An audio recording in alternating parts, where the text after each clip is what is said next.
How to log in EasyJet Airlines account. Hey everyone, welcome back. In this video, I will show you how can you sign in or log into your EasyJet Airlines account. So let's get started. First, you'll have to open any browser on your system.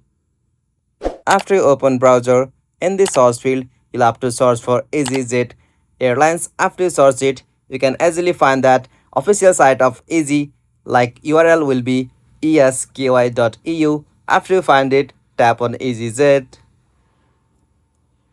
After you open official site, you will get this type of interface. From here, at the top right, tap on arrow icon.